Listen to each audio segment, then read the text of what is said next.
Welcome to this, our latest Astley Media Project Positivity webcast. Today we're in conversation with mental performance coach Mark Bowden. Mark advises some of the UK's top professional footballers on how to improve the mental side of their game. And in our chat, he tells us about how the techniques he uses can be applied to everyday life. Enjoy. Hi Mark, how are you doing? Hi Mark, yeah, very well. Thank you for inviting me onto your show. No, pleasure. We've been looking forward to this one very much. And eagle-eyed Argyle fans might just spot a couple of those shirts behind you. Yes. So this is my office at this moment in time. These guys are actually guys I've sponsored over the last few years at Plymouth Argyle. So not guys that I've worked with, but Brian Taylor, a couple of those, Ben Perrington. But I'm actually having a bit of a clear out at the moment. So I'm going to be replacing these shirts. A lot of people won't be too happy with me taking the Argyle shirts down, I know, but they're going to be coming down. And the shirts so a lot of the guys that I've worked with in the past, everything I do is highly confidential unless the players themselves come out and say they've either worked with me or they're leaving good testimonials. And a lot of the players have done that.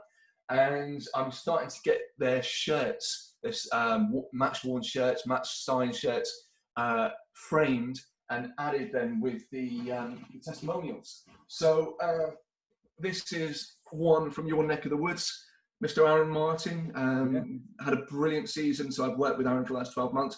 So you can see that if you can see for the camera there, it's a nice testimonial that I've got framed with it. Another one I'm picking up probably today or tomorrow is Danny Bart from Stoke City. And I don't know if I'm away from the microphone there, so hopefully you could hear everything I'm saying. Oh, fine, yeah. Good. Yeah, so I mean, I love that kind of memorabilia kind of thing, and it's nice when you know it's something really personal and players that you've worked with. It's just it kind of adds a little bit more because I'm a football fan at the end of the day. I love my football, and it's great to have that kind of side of things as well. So yeah, I love it. Brilliant. Well, now you're having the clear out. We'll keep an eye on eBay. Yeah. Yes. Yeah. Although I think actually those are fine, but the other ones I think they say 2 marks, so it kind of limits my who I can sell them to, really. Yeah. And no good for me because I'm with the sea, so limit you even more. Yeah. So Mark, for those who don't know, tell us a bit about yourself and your background. Yeah. So right now I work with professional football players, predominantly now at Premier League and Championship players. And what I do with them is I get them to get a better understanding of how their brain works, how it operates, and how to optimize that to play the best football that they can possibly play, but also to help them to improve at a quicker rate possible. Now, there's so much more now that we know about the brain.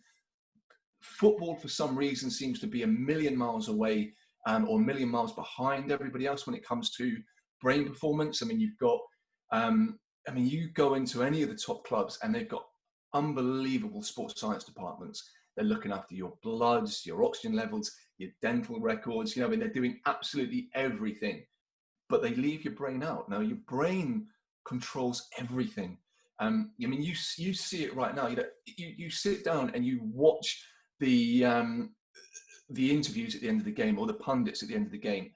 Every 2 or 3 seconds, they are talking about something about the mental side of the game. They're always saying, his conference is gone, or, there's a million and one cliche terms, isn't it? But go on about how that brain isn't working. Now, why are you not investing what you need to be doing?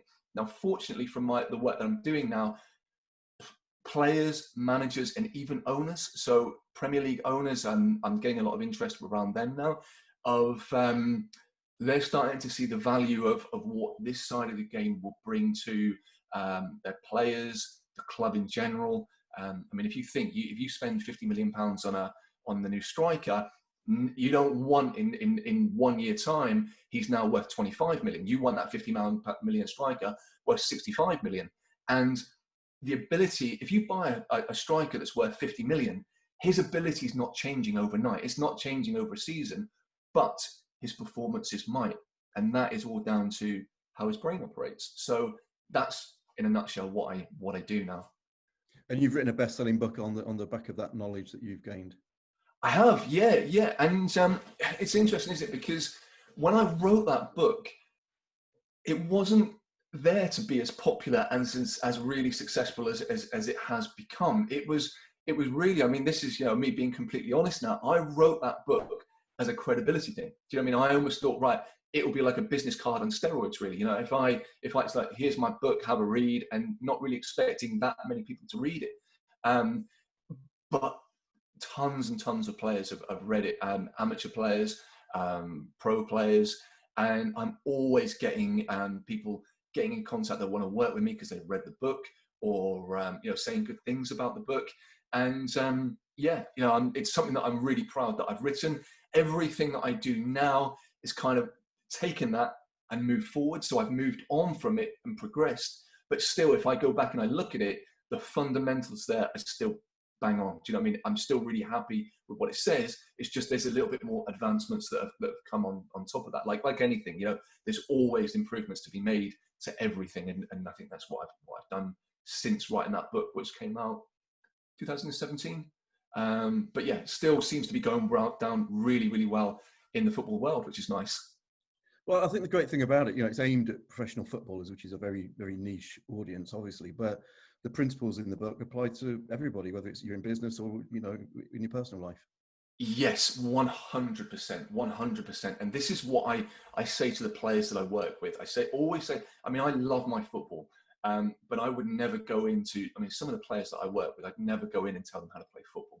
As far as I'm concerned, they are the experts of their football. The influencers they've got around them, their coaches, their managers, whoever else is influencing them, they will assist them in taking, the specifics of the game forward. But the principles that I give them, I will say, you're the expert of your football, and I'm the expert when it comes to the brain. When we work together and you get to know what I know and you put those into practice, now you're flying. But I'm never going to jump in and say, okay, well, maybe you need to be looking at the way you take that ball down. Maybe you want to be doing this, this, and this. That's not what I bring. So like you say, it does apply to anything. I mean, my book really could be, the professional ice skater's guide to ice skating, or it could be, it could be anything really, because like you say, the principles are all there about how the brain works. But for me, I just have that love for football. I can see how it's missing in football, and that is where I've chucked everything into. I mean, since even now, as things are starting to progress and things are happening really well, I get opportunities to work with. I mean, I've had opportunities to work with UFC fighters, Olympic athletes, going back more into the business world now, where I did some work before I got into the football. And financially, it would make sense potentially to go down that route and do these things. But I think if you look at some of the really great people who have done this sort of thing in the past in football, football has been a very much closed shop. And it's like, well, there is almost like, well, we're not prepared to pay very much in the football world for that. Yeah. And because of this, sports psychologists and people that are involved in that mental side of the game, they're like, oh, okay, well, I'll turn to the business world. And they've moved out and they've done that. But I'm not going to do that. And I'm plowing. So if somebody wants to work with me on from a different sport, even if they're very elite, I mean, of course I would take it into consideration, but as I've done in the past, I'm not taking that on. I'm plowing everything in to the football side. And if an agency gets in touch, a football agency gets in touch with me, or a club gets in touch with me and wants to, says, well, we'll come, but you'll be paid this rate. No, do you know what I mean? I will plow my own path in this field, and I will make it the prominent and the big thing that it needs to be, and it is. But everyone else just needs to get back on board and realize what the rest of the world realizes, that the brain is the most important thing to everything. Footballers' lives on and off the pitch, the balance sheet of each club at the end of the season. So yeah, hugely important. Yeah, and it's a forgotten sort of thing in all sorts of life, isn't it? It's mental health issues. Mental health has always taken sort of a backseat to physical health, but actually a lot of physical health issues are caused by a mental state of mind. But yeah, it's good to see that people are starting to take that more seriously. Yeah, and that's a really key point, the mental health side, because we get there's lots being talked about within the mental health field. Prince William and there's a lot of charities that on the back of that, and that is really, really, really good to see. Now, I don't work specifically with mental health. I used to, I mean, my bread and butter before I started doing what I do was working with people with anxiety, depression, etc. And if somebody came, if a footballer came to me now and was experiencing massive depression or massive problems in that kind of arena, I would get somebody specific to work with them on that.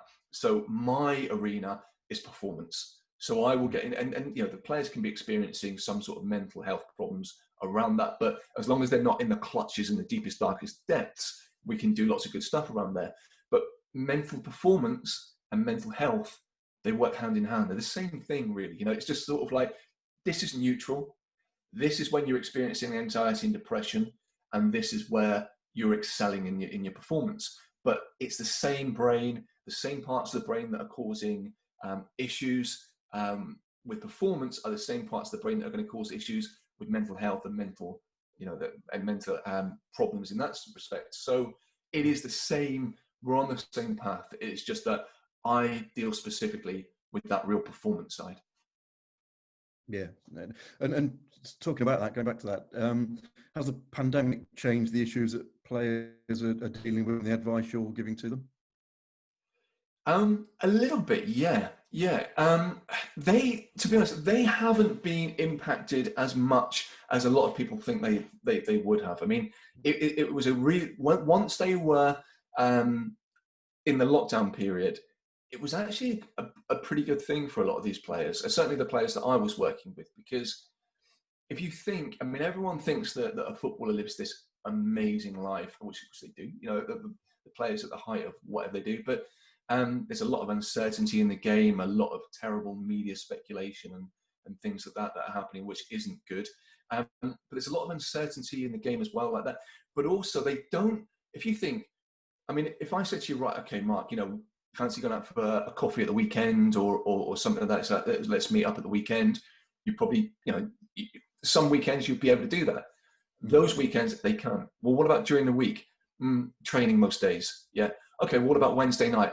Playing Wednesday night. Okay, what about Thursday? Well, actually, recovery Thursday. The whole professional game is very, very difficult. And what they struggle with a lot as well is that family time. And what this downtime has allowed a lot of them to have is a nice period of time where they've been able to be really immersed with their family members. So some of them have got like children.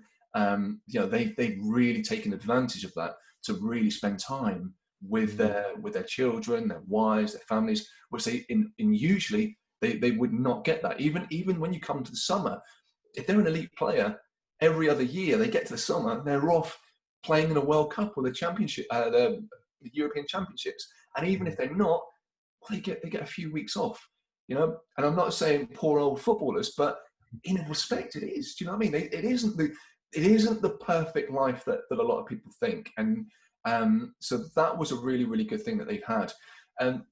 But in respect to how it's changed the way that I work with them, as I said before, when I used to work with people around anxiety and depression, there's a few major things that we used to work around, and that was positive interaction with people. So we always want to be making sure that we're not a recluse. We're a social animal. Our brains are very much a social beast. So if we, I mean, you must know, and I'm sure anyone watching has known that if you have a day where you have no social contact, and you're at home, you almost lose those social skills, even like within like 24 hours. Now, what a lot of people suffering with depression and anxiety end up doing is they have days and days and days when that situation is occurring, you're not speaking. And the footballers haven't got to usually worry about that, because every single day they're training, they're having that banter with their teammates, so they have that interaction. And the second side of things is being active. So, being physically active, obviously that allows us to be physically fit, but there's a lot of things that happen within the brain that release dopamine, endorphins, really mentally healthy things that happen in the brain. Now, if we stop doing that for a long, long period of time, or even a short period of time, it's going to be detrimental to us. when would you need to tell a professional player to interact more and to be more physically active? You just wouldn't. But in this downtime, it's really, really been important to get them doing that. Obviously, they've had their own their plans from their club, so you need to keep themselves fit. But it isn't just about being physically fit for an hour a day or an hour and a half a day. It's being physically active then for the rest of the day as well. So the fundamentals of that anxiety and depression side, I've not had to work with them because they've been dealing with it, but it's putting it into place to make sure that they stay at a very, very good level throughout when it was going down. So, yeah. Fascinating stuff. As well as footballers, Mark, you've worked with everyone from celebrities to special forces operatives, CEOs. Yeah. Is there a common issue or common problem that most people share, no matter what they do in life? Yeah. I mean, the biggest thing that we all have is what I call the red brain, and that's it's the main part of that is your amygdala, and then around that you've got the rest of the limbic system, and it's that being in play. Yep, that is the worst thing for any human being, any footballer, any military personnel, any CEO of a large company, that sort of thing. If that red brain is in control, you're not you. You're not being an effective person that you are, but you'll also find that you start overthinking. Yeah, you start dwelling on situations and making them bigger than they are. It brings with it uncertainty. And so there's a lot of things that this red brain will bring. The main things is anxiety, anger, and depression. Those three things really come from that red brain.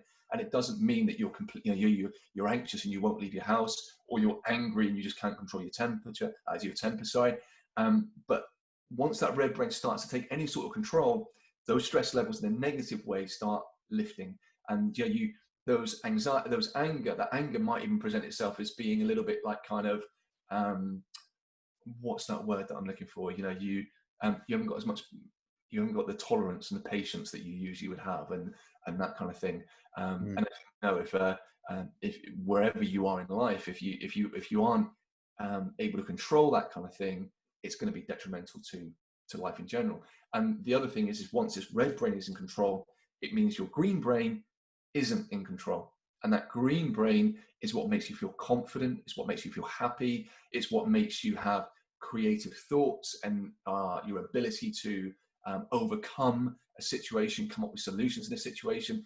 That is what that green brain will give you. So you can see the red brain brings negatives in terms of what it does itself, but it also stunts that green brain as well. So across the board, the biggest thing, overthinking probably would be the big one. I love the way you bring clarity to a very complex subject by using the sort of metaphors that you do, and sort of leading on from that red brain and primitive brain, sort of stuff that you talk about in the book, which is called, let's give it a plug, Use Your Brain, Raise Your Game. We've not mentioned it yet. We've mentioned the book, but not the title. Thank you. Use your brain, raise your game, the professional footballer's guide to peak performance. And thank you for the plug. I appreciate that. No, it's a great book. I've read it and it's fantastic. But you talk in the book about the concept of the stress buckets. Yeah. And I found that really, really interesting. Can you just tell us a bit more about that?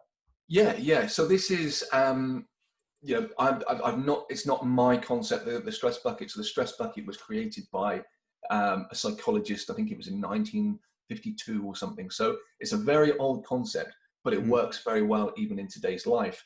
And so what we have is that stress bucket, when it fills up, the more this stress bucket fills up, and obviously it's a metaphorical stress bucket that's in your mind, when that fills up, the more it fills up, the more that red brain takes control of your life. So we want to stop that red bucket from filling up and increasing. Now, what fills that stress bucket up is stress. Yeah. Now, the key thing around that is to actually realize what causes stress. And if we can realize what causes stress, then we can start changing the way that we think about things to stop putting that in there. Now, most people, if I say to them, right, your life today, what caused you stress? It would be, that traffic jam, I was late for a meeting, all these different things. This is what caused my stress levels to go up. That is not what caused stress. Stress doesn't get caused by a traffic jam. Yeah. So I'm in a traffic jam today and I'm late for a meeting. Yeah. That potentially is going to cause me stress. Yeah. But the event itself doesn't. If I'm there thinking to myself, I'm going to be late, my manager's going to be so annoyed with me. We've got that meeting. I'm never going to make that meeting, and all these different things going on. Look, he's not even pulling forward into that space. And if you don't pull forward into that space, he's going to come in for all this sort of stress starts building up. But nothing, that situation is not causing your stress. It's your perception of that event that's causing you to get that stress. So that situation, if I was in that situation, I was 10 minutes late for a meeting already, I knew it was an important meeting, it was going on, I could still change my perception of that event. There's nothing that's going to enable me to get there. What could I do now that's productive? Maybe I could put a call into my boss now, hands-free, obviously. And there's loads of different things. It's just, if we adopt a solution-focused mindset, not positive thinking, as far as I'm concerned, positive thinking is absolutely brilliant, but we want to take positive thinking to new levels, and that is where solution-focused thinking comes in. For example, positive thinking would be such as, I'm sure that the meeting will start 10 minutes late anyway.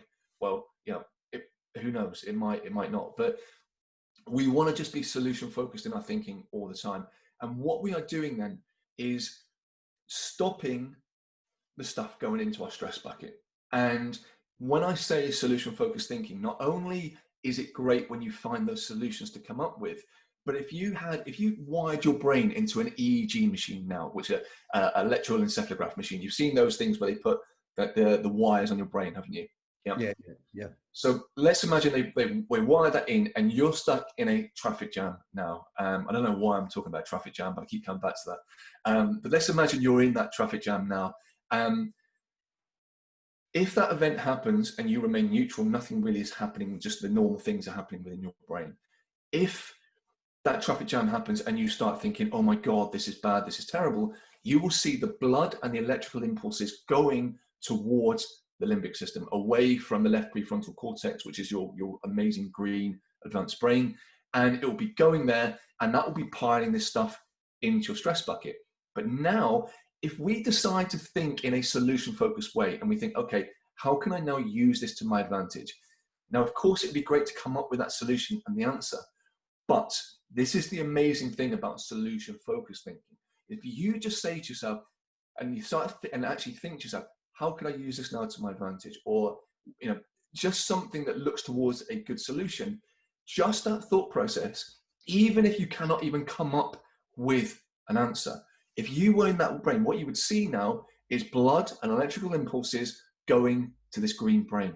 Yep. So you are, and I mean, if anybody's in that situation now today where that red brain is starting to take control and they're starting to have negative thinking, if they turn that and start asking questions in a solution-focused way, you'll feel things starting to lift. It's almost like you feel that weight of the world starting to lift, and that is because you're sending stuff to the green brain. And what is also amazing about that is that even so the conscious brain is so tiny and minute compared to the subconscious and everything that's automatic and learned in your brain.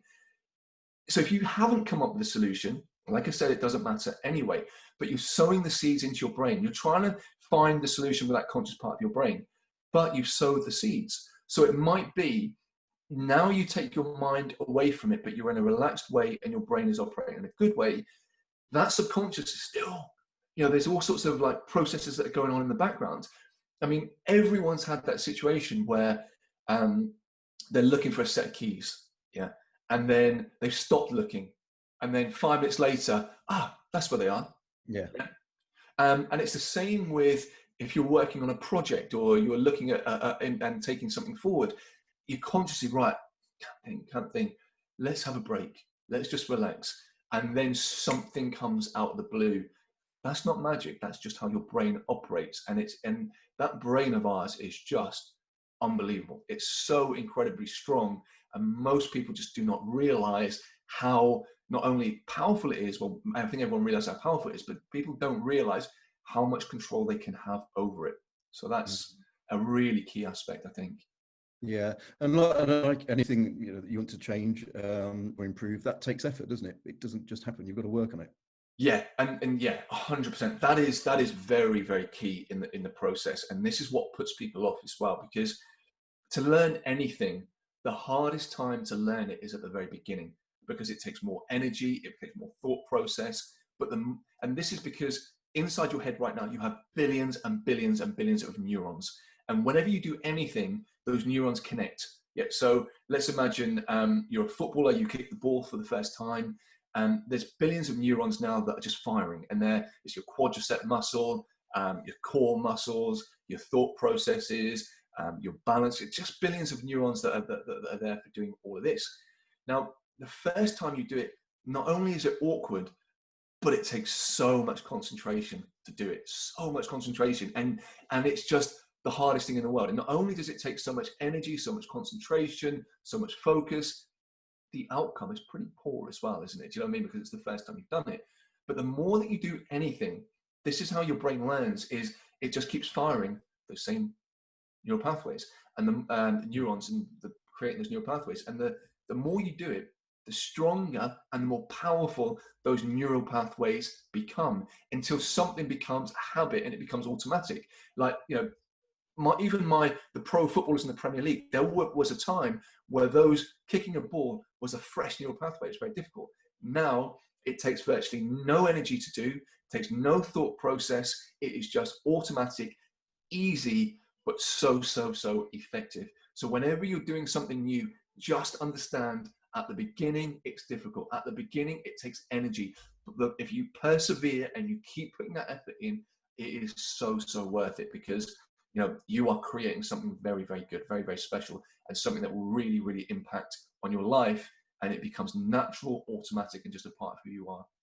Yeah, and again, you know, applies to elite athletes, or you know, anybody else, you know, an amateur golfer, or you know, somebody who wants to get better at crochet. Yeah, exactly that. Everybody. Yeah. You know, even business owners, or even like the house husband or the housewife that wants to get a better routine with their son or daughter on a day-to-day basis. It's the same thing. To start with, enormously difficult, but once you realize why it's enormously difficult at the beginning, it gives you that kind of leverage and that kind of buy-in to keep persevering and to make it easier, a habit, and to make you better at it. That's the fundamental thing that we're trying to create. No, it's fascinating stuff. Fascinating stuff. Mark, you make your living giving people advice. What have you learned about yourself during the last few months of sort of pandemic and lockdown and all of that? And what advice are you giving yourself right now? Yeah, to be honest, mate, I've learned that I'm a very boring person. Or I lead quite a very boring life, because I mean, I say that a little tongue in cheek. I mean, I love my life. I've got a 17-month-year-old daughter here. Absolutely phenomenal. My life is absolutely brilliant.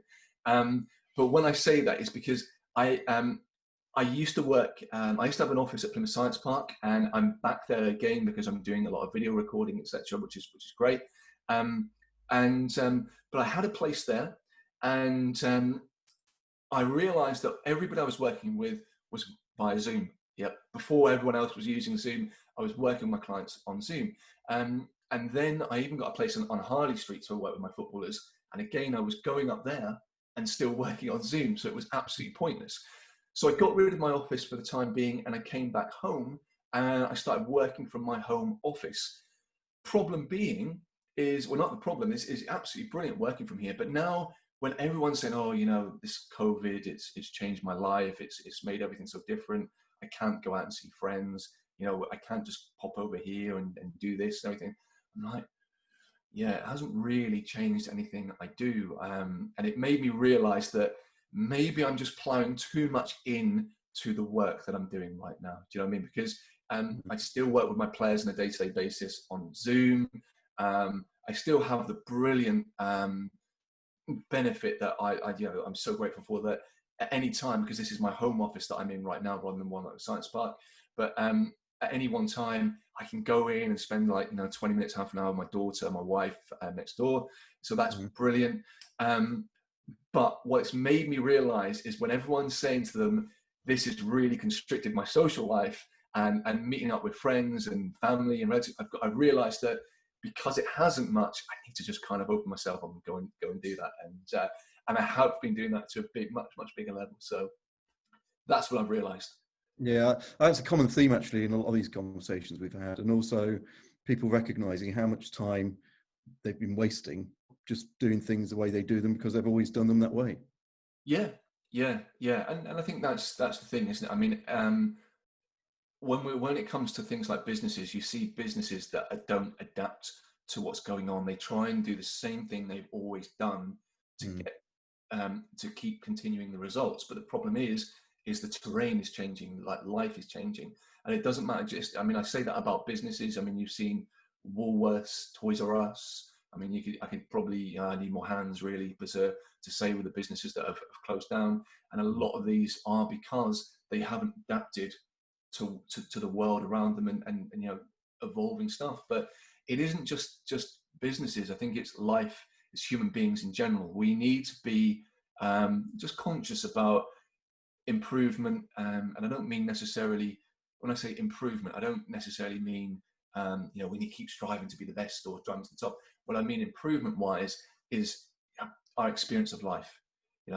Life is changing all the time, and we just need to keep looking upon things of how we can keep enjoying our existence in life, keep enjoying and making sure that we don't stand still and just allow kind of that world around us to kind of keep changing. I mean, I think, I know it's a very cliched quote, which I'm totally going to butcher now. But I think it was Einstein who said that the definition of insanity is when you keep doing the same thing over and over again and expect a different result. But we're not expecting a different result. Like Einstein was saying, we're doing the same things over and over again, but the world around us is actually changing. And that is why we need to adapt to the world, basically. Yeah, there's a great quote from Jeff Bezos, the Amazon guy, who, when he was asked about how he felt about putting bookshops out of business when Amazon really started to take off, and he said, Amazon hasn't happened to the book selling business. The future's happened to the book selling business. Yeah, I've not heard that quote, but I mean that just hits everything on the head. I mean, if it wasn't Amazon that came over and did that, somebody else would have done that. And you might, rather than one big thing, you could have had tons of like smaller things. But if a bookshop stays as a bookshop, it's going to struggle, unfortunately. I love the idea of like these old bookshops and things like that. They're fantastic, but they just need to have maybe an additional something, whether that's online or. But yeah, 100% agree with that. Absolutely. Mark, it's been a pleasure. If anybody's been inspired by this and wants to start working on their sort of mental attitude approach, all that sort of stuff, then definitely get Mark's book. It's not a massive read. It's not War and Peace. Really accessible. I love the fact there's lots of metaphors in there. You make a very, as I said earlier, a very complex subject really easy to understand and get your head around. So I highly recommend that to anyone. And it's available on Amazon, we just mentioned. It is. Could talk to you all day, mate, but probably have to call it a day now. It's been an absolute pleasure. Thanks for your time. Obviously, you're going to be busy for the next few months or weeks leading up to the new season starting very soon. Yep.